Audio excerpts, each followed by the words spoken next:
అందరికీ నమస్తే అండి. నా పేరు అనిల్ కేత. జనగలం ప్రేక్షకులకు స్వాగతం.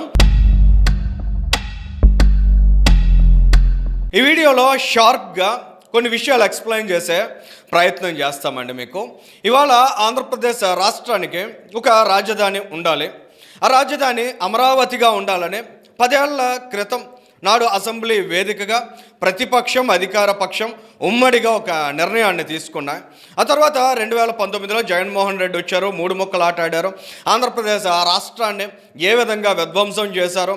ఆ తర్వాత ప్రజలు 2024లో జగన్మోహన్ రెడ్డిని ఎంత ఘోరంగా తిరస్కరించారు. ఇవన్నీ చాలా స్పష్టంగా మనం అంతా చూసాం. సో గడిచిన 20 నెలలుగా అసలు అమరావతిలో ఏం జరుగుతుంది, అమరావతిలో పనులు అవుతున్నాయా, అమరావతి పురోగతి దిశగా అడుగులు వేస్తోందా, అమరావతి అభివృద్ధి చెందుతోందా, ఇలాంటి అంశాల మీద అనేక రూపాల్లో గందరగోళం సృష్టించడానికి కొంతమంది ప్రయత్నాలు చేస్తున్నారు. సో క్షేత్రస్థాయికి వెళ్ళి అసలు అమరావతిలో ఏం జరుగుతోంది అనే అంశాన్ని చాలా స్పష్టంగా గమనించామండి. ఇక్కడ ప్రణాళికాబద్ధంగా పనులన్నీ ముందుకు సాగుతున్నాయి. అసలు ప్రతి ఒక్కరూ కూడా ఒక ఫండమెంటల్ విషయాన్ని ఆలోచించాలండి. చంద్రబాబు నాయుడు గారికి అధికారాన్ని ఇచ్చారు. 164 సీట్లు ఇచ్చినంత మాత్రాన చంద్రబాబు నాయుడు గారికి ఏం మ్యాజికల్ పవర్స్ ఇచ్చినట్టు కాదు కదా. ఆయన కూడా ఒక నాయకుడు, ఆయన కూడా ఒక మనిషి, ఆయన కూడా విధానపరమైన నిర్ణయాలు తీసుకోవాలి, ప్రభుత్వ నియమ నిబంధనలకు అనుగుణంగా ముందుకు వెళ్ళాలి. సో ఆ కండిషన్స్కి లోబడి ఆయన అభివృద్ధి చేయాలి, పాలసీస్కి రూపకల్పన చేయాలి. అమరావతి నిర్మాణం కూడా అందులో భాగంగా జరిగేటువంటి ప్రక్రియ.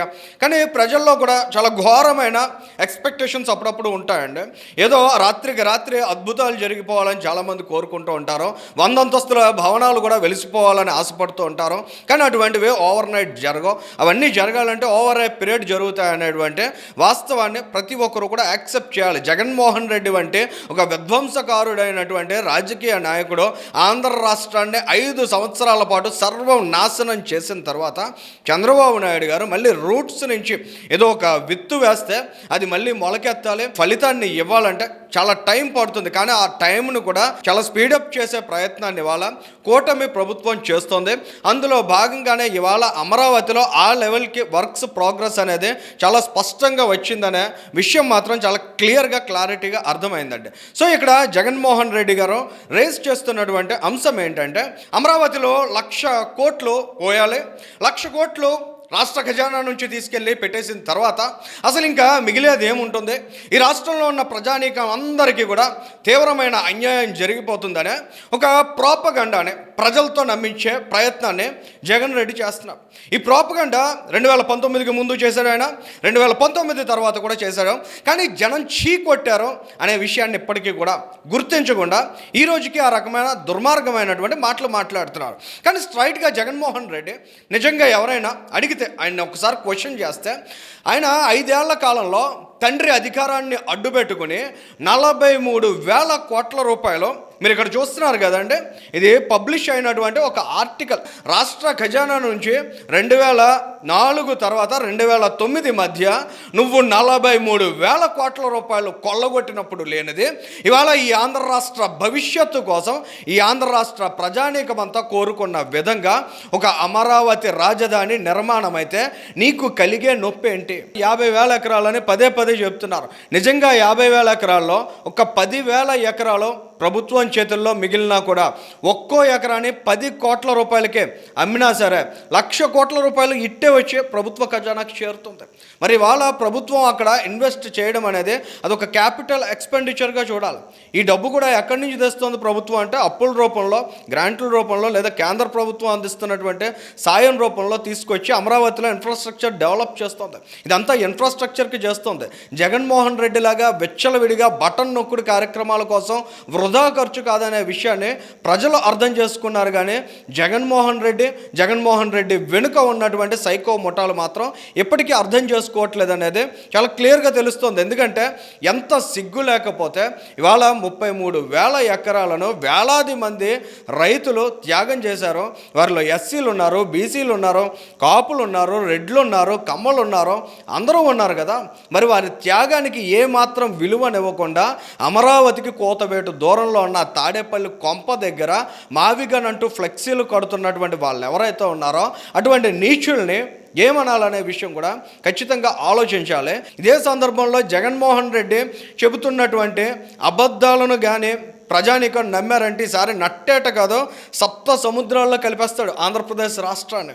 ఆయన సర్వం నాశనం చేస్తాడు. ఎంత నిర్లజ్జగా, ఎంత నిర్లక్ష్యంగా, ఎంత నిస్సిగ్గుగా ఆయన అబద్ధాలు చెప్తున్నాడు అనేది ఒక్కసారి వినండి మీరు. ఎక్కడా లేని విధంగా కాస్ట్ పర్ ఎస్ఎఫ్టీ అడుక్కు అయ్యే ఖర్చు ఏకంగా 11,000 నుంచి 14,000 అవుతా ఉంది cost per SFT.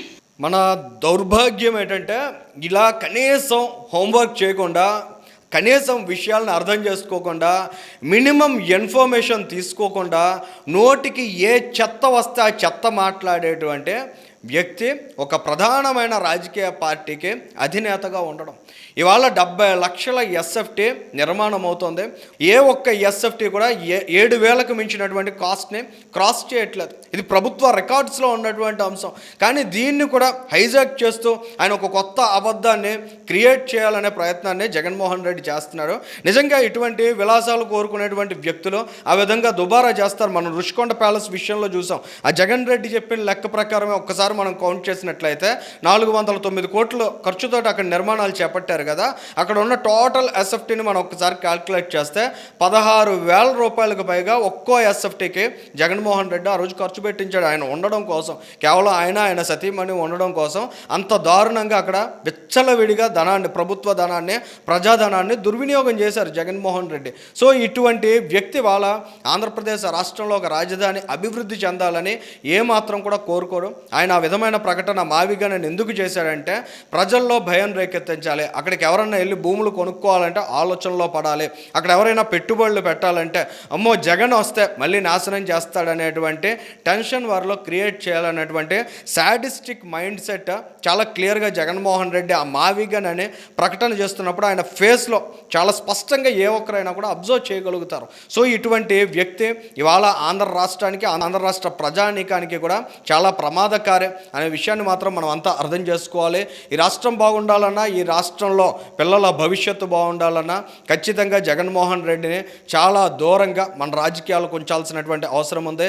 Jagan Reddy పిల్లల మాదిరి అందరూ విదేశాల్లో స్థిరపడలేరు, అందరూ విదేశాల్లో చదువుకోలేరు, అందరూ లగ్జరీ లైఫ్ని లీడ్ చేయలేరు. ఈ రాష్ట్రంలో ఉన్నటువంటి పేదల కోసం, ఈ రాష్ట్రంలో ఉన్నటువంటి మధ్యతరగతి కుటుంబాల కోసం ఇక్కడే ఉపాధిని కల్పించేటువంటి ఒక మంచి రాజధాని నిర్మాణం కావాల్సిన అవసరం ఉంది. ఆ రాజధానితో పాటు ఈ ప్రాంతంలో వెనుకబడినటువంటి ప్రాంతాలుగా ఉన్న ఉత్తరాంధ్ర, రాయలసీమను కూడా సరి సమాన స్థాయిలో, ఇంకా చెప్పాలంటే ఇంకా ఎక్కువ స్థాయిలో కూడా అభివృద్ధి చేయాలనే లక్ష్యంతో వాళ్ళ కూటమి ప్రభుత్వం ముందుకు వెళ్తుంది.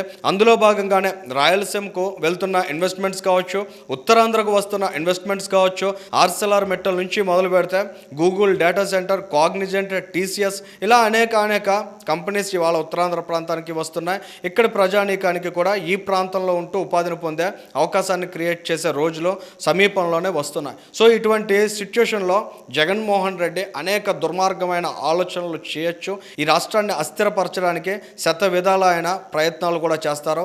సో ఖచ్చితంగా ప్రజానీకం అంతా అప్రమత్తంగా ఉండాలి. ఈ వీడియోకి సంబంధించి మీ అభిప్రాయాన్ని కూడా కామెంట్ చేయండి. Thank you.